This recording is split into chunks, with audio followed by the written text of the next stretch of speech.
Wala nang intro, strong wind test tayo guys, gamit pa rin itong ating DJI L3S.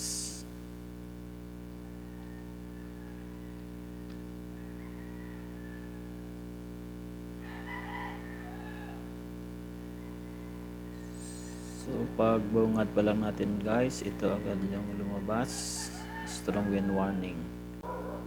Aircraft unable to return to home automatically, lower altitude immediately and return to home manually.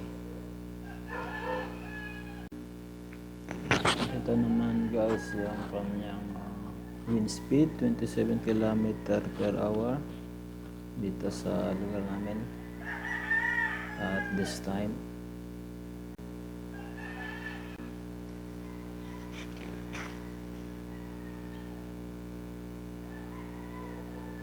So makikita natin sa mga dahon ng mga puno kung gaano kalakas yung hangin.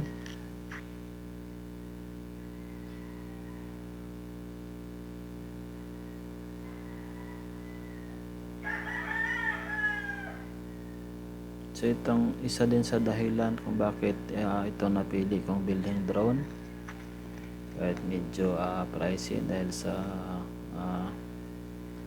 kanyang ability na kaya niyang mag-resist kahit malakas yung hangin. Hindi tayo kakabahan na baka hindi na bumalik kung sakasakaling abutan ng malakas na hangin kapag tayo po ay nagpapalipad. So dito hindi ko lang muna siya nilayo dahil hindi tayo naka full charge. So dito lang muna tayo sa malapit lang. At ito naman ang lagay ng paligid habang yung ating drone ay nasa area. So ito yung taniman ng mga gulay dito sa barangay namin. So ito guys ay private properties. Yung mga tanim silang mga kamatis at iba't ibang uri ng mga gulay.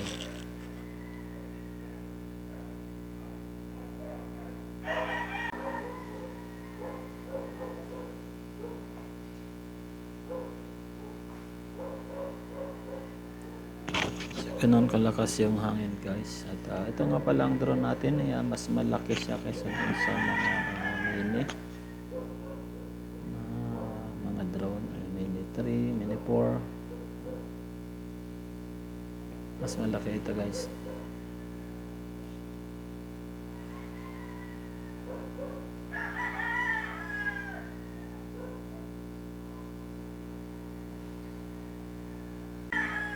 Medyo malamig dito sa lugar namin guys, nasa 21 degrees Celsius. Bukod sa marami pang mga puno ay mataas po yung elevation natin above sea level. Halos kapantay lang namin itong Tagaytay. Bali nasa tapat lang po tayo ng Tagaytay. Dito ay ipapasyal natin ng kaunti, sinasalubong natin yung hangin at kaya naman yan.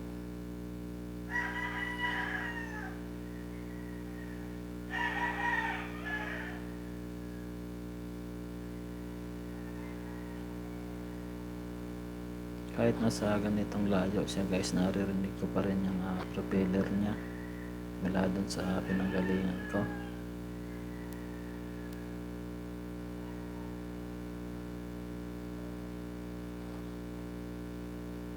So yan, ganyan siya kalakas. At ito nga palang drone natin guys ay mas malaki kaysa dun sa mga DJI na mini.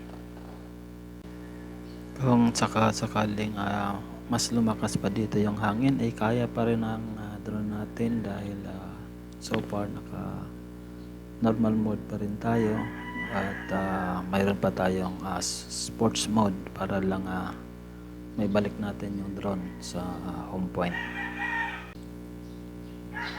So yan lang muna guys. Thanks for watching.